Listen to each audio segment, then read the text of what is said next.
Říká se, že v tangu je vždycky nějaký trojúhelník a že nestačí pro to, aby se tango nějak rozvíjelo, já a partnerka. Je to hrozně málo, nebo jsou to 2/3.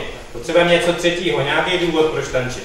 Může to být muzika, může to být nálada, potřebuji něco říct, může to být někdo, kdo se na nás dívá, když je to show, může to být nějaký rozchod, nějaký partner, já potřebuji obejmout se s někým jiným, nebo milostný trojúhelník, všechno možný, nějaký důvod. A v podstatě některý z těch důvodů jsou i konflikty. Když učíme tango, tak se snažíme těm konfliktům vyhýbat, těm technickým konfliktům, ale nějaký konflikty máte jistý hře, a takže si teďka nějaký navodíme. Tak my se pohybujeme vlastně v larpové komunitě a to, že milujeme oba dva tanec, tak to byl jednoznačný nebo jak to říct, jednoznačný bod, proč jet, takže zatím LARP za sebou nemáme, workshopy jsou super, takže já jsem nadšená. A vůbec to jako zkombinování těch jako prvků LARPu a tance, mně přijde, že je dobrý zkoušet nový formáty a nové věci a pro ten LARP jako takový to může mít obrovský přínos. A vybrali jste si hrát živýho nebo mrtvýho? Já jsem živá. Proč? Mám pěkný barevný šaty. Takže tak. Jo. Tak nějak jsme to rozdělili, aby jsme každý byl něco jiného, takže já jsem ve hře mrtvej. První otázku, co se tě zeptám, jaký je tvůj vztah k tanci? No, tak já mám tanec hodně ráda, tančím hodně a hodně ráda. Já jsem na Facebooku viděla právě tady tu událost, o které jsem nevěděla vůbec, co to je LARP. A pak jsem tam viděla tango, tak jsem si přečetla, co to je LARP na wiki a říkám si, cože, LARP a tango? Co to je za nesmysl? No a tak nějak se mi stalo, že mě to vlastně strašně zaujalo, tak jsem si říkala, tak to musím vyzkoušet. Tak třeba co se týče tance, tak si myslím, že ti lektoři jsou fakt výborní, že už pár různých lektorů z různých tanců jsem zažila. A co se týče toho vedení toho LARPu, přípravy na tu akci, tam mně přijde, že je jako hrozně promyšlená, že fakt, jak je to našlapaný ten program, tak jakákoliv hra malá nebo jakákoliv příprava, i když na začátku se zdá, že děláme nějakou kravinu, která moc nemá smysl, tak potom vlastně v těch následujících krocích, aha, takže tohle jsme dělali proto, takže to je jako, je to dobře postavený. Tak máme tady hlavní organizátorku akce Dance Macabre. Jak tahle akce vůbec vznikla? Akce vznikla díky kombinaci dvou vlivů. Jeden z těch vlivů bylo mý setkání s podobným typem akce v Dánsku a druhý vliv bylo čtení knihy Hřbitova od Neila Gaimana, kde je kapitola, která se jmenuje Dance Macabre a ta mě natolik chytila za srdce, že jsem hrozně moc chtěla ji realizovat v LARPu a právě ten nápad dánský, jakým způsobem udělat taneční LARP, právě s tou kapitolou z té knihy, to bylo to, co byl pro mě ten magický elixír, jak to zkombinovat. Jak dlouhá cesta byla od toho nápadu po realizaci? Ta cesta byla poměrně dost dlouhá, trvalo to přibližně rok, kdy já jsem vlastně měla nápad, co chci vytvořit, ale neměla jsem dovednosti k tomu, aby to fungovalo a musela jsem najít lidi, kteří by byli ochotní věnovat tomu čas a svoje schopnosti a svoje dovednosti a až poté to mohlo doopravdy vzniknout.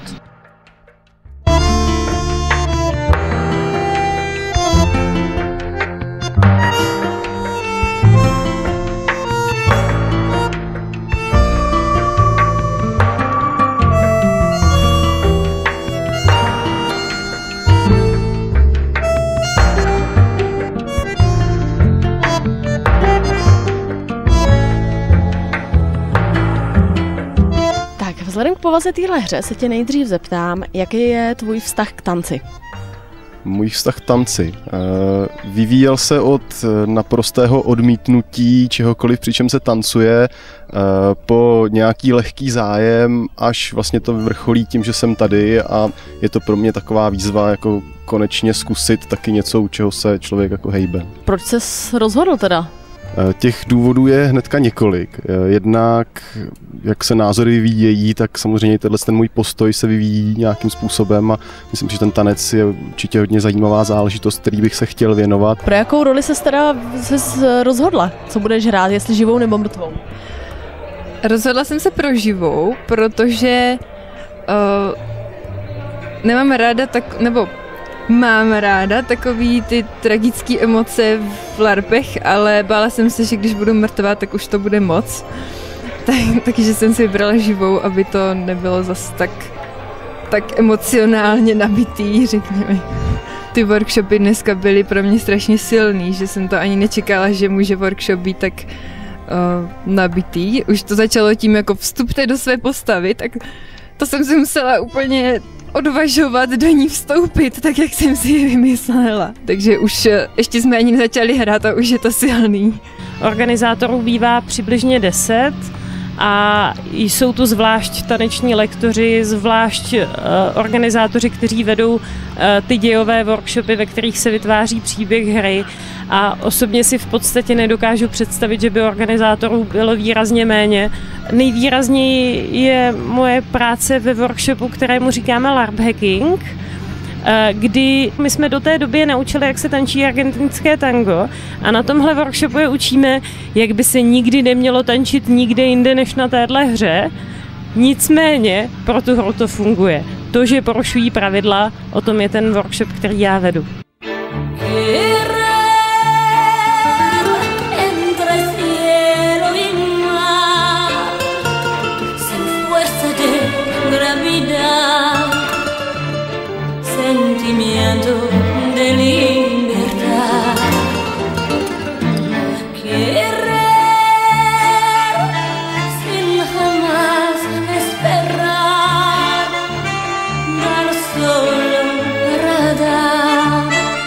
Máme tu jednoho z organizátorů, Peldrika.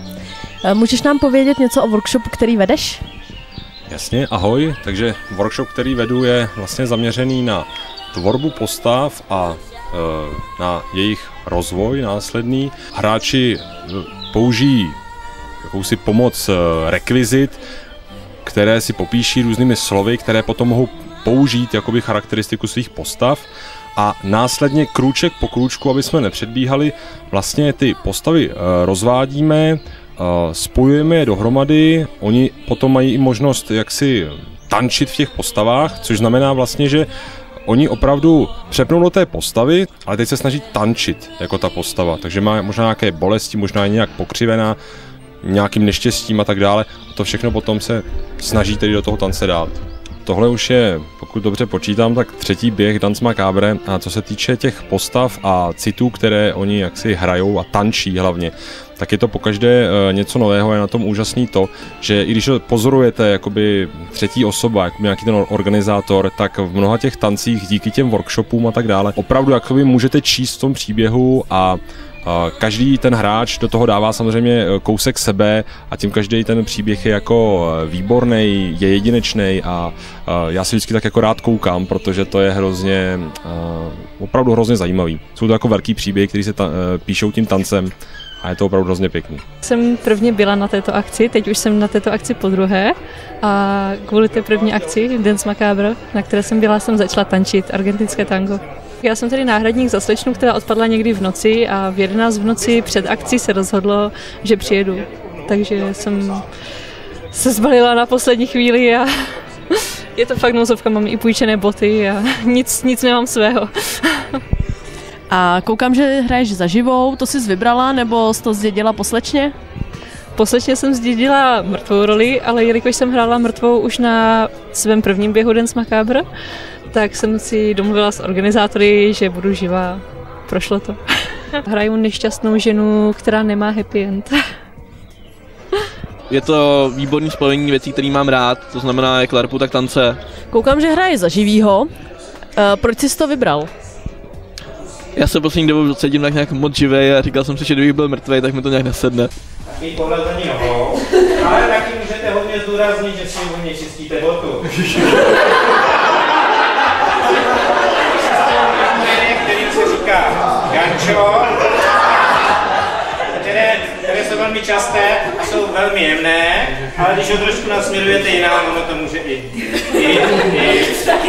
nepříjemné. Tak nejdřív se vás jako lektory tanga zeptám, jak jste se k tangu dostali, jak dlouho ho děláte, jak dlouho ho učíte? Já jsem se k tangu dostal přes bojové umění a pak přes sportovní tanec, až jsem pak uviděl nějaký kurz argentinského tanga a u toho jsem zůstal. Je to asi 10. rok už. Byl tu nějaký rozdíl v podstatě, jak vést ten kurz?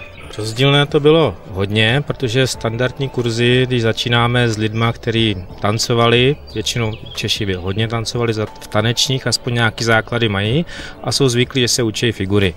A tady jsme se dostali k tomu, že jsme učili tu podstatu, která třeba v Argentině se začíná nejdřív tou podstatou a potom nějaký kroky, nějakou formu tomu dávají. A tady jsme mohli navázat hned na to úvodní cvičení, který bylo v té podstatě tanga a jenom jsme to v podstatě rozvíjeli a dávali do kontextu s tím, jak se argentinské tango tancuje. Co je pro nás Evropani, kteří jsou zvyklí na evropský tango, co je velkým rozdílem s argentinským tangem, že to nejsou choreografie, nejsou figury, to je improvizace. A jak člověka naučit improvizovat? Je to stejně jak učit představivosti, fantazii, tak vlastně tím, že tady nám se podařilo podle výsledku, aby lidi na konci improvizovali, pro mě je to velká radost. V Praze se říká, že naučit se tančit dobře argentinský tango nebo tak, aby jsme si dobře zatančili, trvá asi tak 2 roky. Argentinci říkají, že jenom naučit se chodit trvá 7 let. Tady jsme to viděli, že to jde i za 20 minut. Tak na setkání mrtvých a živých nám samozřejmě nesmí chybět ani postava smrti. Tu nám představuje Monika. Já se tě nejdřív zeptám, jaký je tvůj vztah k tanci a přesně k argentinskému tangu. Tak já tancuju celý život, už od malinka, asi od 7 let a je to prostě něco, bez čeho si neumím vlastně život už vůbec představit. A argentinský tango je jenom vlastně jedna z mnoha těch věcí, které jsem vlastně za celý ten život dělala. Ale je to vlastně, argentinský tango bylo ten způsob, jak já jsem se navrátila od solových tanců zase zpátky k párovým. Můžeš nám popsat v podstatě, jaký je tvůj úkol, jak smrt hraje? Tak smrt hraje, nejdůležitější věc je ta, že přivádím vlastně mrtví, takže na začátku mám takový vlastně solový tanec, kdy ti mrtví díky mně vlastně se dostanou mezi ty živé a pak v průběhu tance jsem tady pro každého, kdo by si se mnou chtěl vyříkat účty. Většinou i někoho si odvedu sebou pak navíc, než kolik jsem si jich přivedla, takže i tohle to je součást mýho úkolu. A pak vlastně musím vybrat všechny ty mrtví a odvést si zase zpátky. Já mám k tomu takovej vztah, že prostě všechno na světě má svůj čas a nějaký důvod, takže i všechny tyhle ty věci spojené se smrtí a tak to beru a i to vlastně se snažím předat těm hráčům, když třeba za mnou přijdou s tím, že jsou naštvaný, že někdo je mrtvej a oni to tak nechtěli, tak prostě se jim snažím byť jenom tím tancem přidat to, že prostě to tak muselo být, že to je hod řád věcí. Takže jako pro mě to zas tak moc náročný není, ale je to silný zážitek vždycky.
asi to nepomenu nějak konkrétně, ale jako takový ten pocit, jako tak to je teda mazec. U mě asi to samé. My jsme pak těsně po hře měli zpětnou vazbu, kde jsme povídali o té naší postavě. Já jsem měla docela zásadní problém mluvit ve třetí osobě jako o té postavě. Pořád jsem to dala na sebe, protože pořád v tom jsem. Ještě teďkom třeba po 4 hodině. Bylo to hodně silný. Tak moje postava hrála živou a já jsem byla zamilovaná tady do člověka, neměli jsme jména.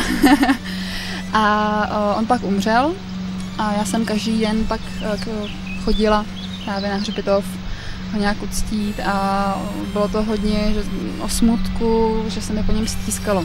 A když ten večer jsem ho tam uviděla, tak jsem naprosto podlehla a musela ho mít a chtěla jsem být s ním pořád.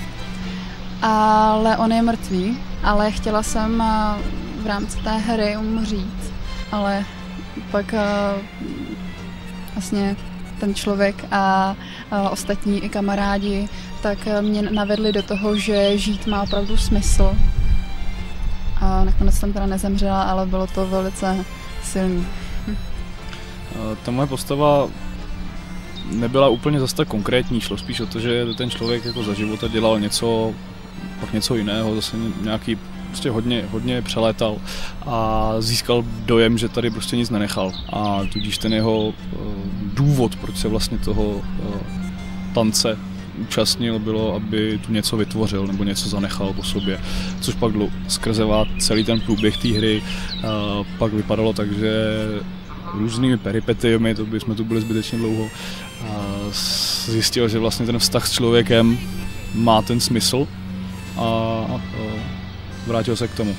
A kdyby každý z vás měl vypíchnout jeden moment? Určitě jedna situace, kdy jsem věděla, že všichni jsou proti, abych se zabila nebo byla zabita.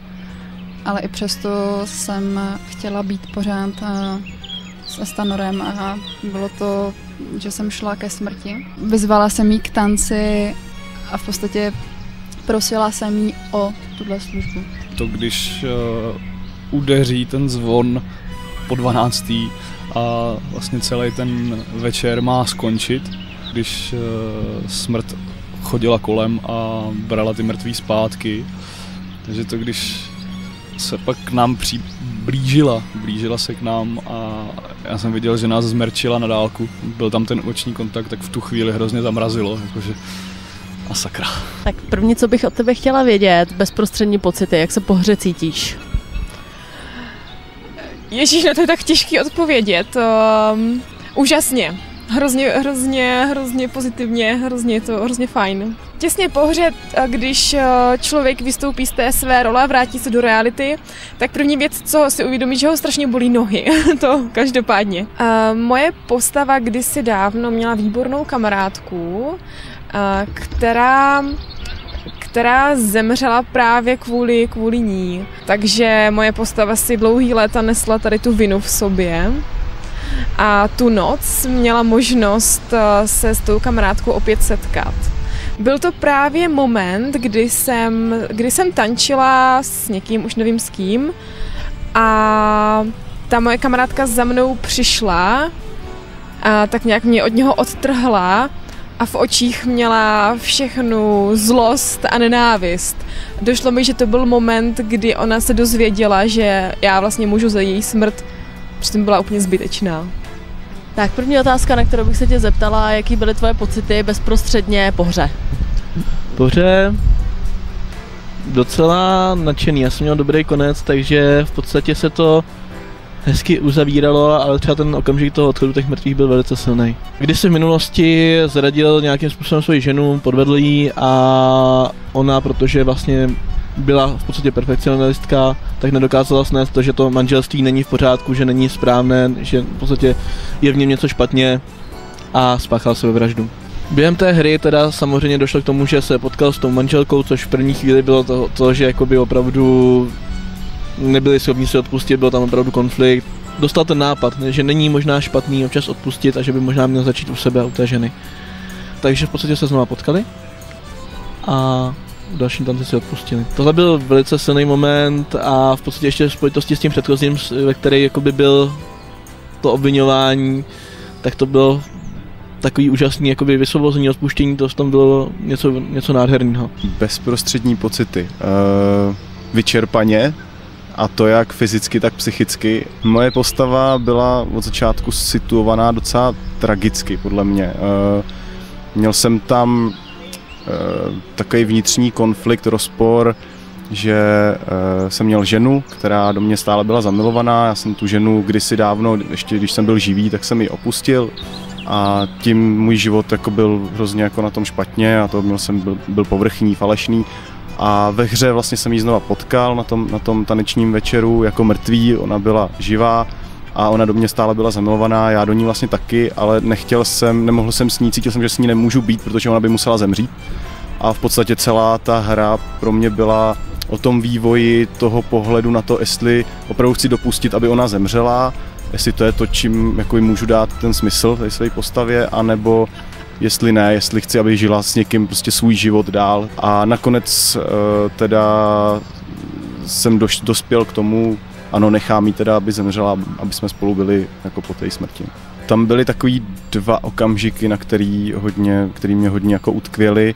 První byl, kdy jsem byl fakt hodně v depresi, byl jsem úplně na dně, šel jsem jako na ten další tanec a přitančila prostě dívka, která byla hrozně živá, furt kolem mě poskakovala a byla úplně neskutečně jako energická a nabitá pozitivně a já jsem tam úplně sklíčeně a já vůbec jako neumím úplně zpracovat, jak to na mě zapůsobilo, ale bylo to hrozně silný. A druhý moment byl určitě takový vyznání, kdy vyvrcholil ten vztah s tou mojí ženou nebo s tou partnerkou v kostele, že jsem poklekl a vyznal jí jako lásku nebo prostě jí nějakým způsobem takhle to, takže to bylo taky hodně silný.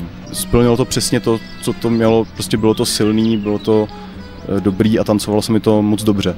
První otázku, kterou na tebe budu mít, jak ses cítila bezprostředně po hře? Cítila jsem takovou naději. Naději z toho příběhu, který jsem prožila a tak nějak se mi to promítlo do reálného života. A to je asi všechno, co k tomu řeknu. Ta postava měla takový smutný příběh, protože se zamilovala za svého života do živého muže, který ji odkopnul a následně zemřel. A ona do něj nepřestala být zamilovaná a když ho spatřila na Dance Macabre, tak jako doufala, že by to třeba mohlo jít znova a líp. Tak s ním začala tančit a vyříkávat si ten minulý vztah a vypadalo to dobře a pak ji znovu odkopnul. Takže pak přišly různé okamžiky, kdy se snažila na něj zapomenout. Pak poznala jiného mrtvého muže, se kterým to vypadalo dobře. Tak nějak se do něj zamilovala a byla ochotná jí kvůli němu zemřít, ale on jí to zakázal, což byl hrozně silný okamžik. Asi nejsilnější v té hře. A pak jako zůstala naživu, tak nějak jako s nadějí, že láska existuje a že to může být hezký, ale ještě nenašla asi toho pravého. Bezprostředně po hře jsem si říkala, že takových věcí, co jsem udělala ve hře, bych asi reálně nikdy neudělala. Moje postava, já bych ji nejradši nepojmenovávala, i když nám organizátoři řekli, že ji máme pojmenovat. Tak moje postava kdysi dávno měla první lásku, ale ten muž ji odmítl a ona přestala věřit na lásku. A žila tak lehkovážně, vlastně si ani neuvědomila, že tím může třeba někomu ubližovat. A jednoho dne se potkala s mužem, který z toho byl hodně špatný, když ona ho odkopla, když ji přestal bavit. A ta postava si uvědomila, že tím může i ublížit, že tím vlastně ubližuje i sama sobě. Že je osamělá a vlastně je se všema, ale s nikým. Tak začala hledat, potom měla ještě jednoho milence, který se ji pokusil zabít a ona si uvědomila, že vlastně ten život, jaký žije, nestojí za to, takže se mu podvolila, vlastně chtěla, aby ji zabil, ale on to nakonec neudělal, takže ta postava se rozhodla, že by asi měla zkusit začít nový život a usmířila se s tím člověkem, s tou první láskou A vlastně skončilo to tak, že spolu žili šťastně až do smrti. Mě nejvíc oslovila linka, která se tam vytvořila jen tak sama od sebe. Že já jsem vlastně byla smutná jeden okamžik, tak přišla jedna postava, muž, a tak mě uchlácholil a rozveselil.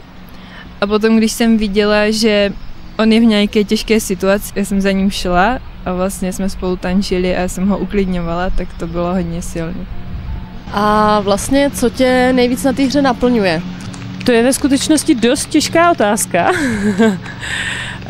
Myslím si, že mě vlastně nejvíc naplňuje to nadšení těch hráčů, se kterým odjíždí, protože se mi líbí to, že dokážeme předávat myšlenky, dávat lidem hluboký zážitky, který něco řeknou, kterým oživí nějakým způsobem jejich, dejme tomu, nudnou šeť reality. A jedna z věcí, která mě zrovna na téhle akci hodně baví, je to, že pro spoustu lidí je ta akce cestou k tanci. A pro mě v mém životě je tanec strašně důležitý a hrozně se mi líbí, že tohleto je jedno z těch poselství, které ta hra předává.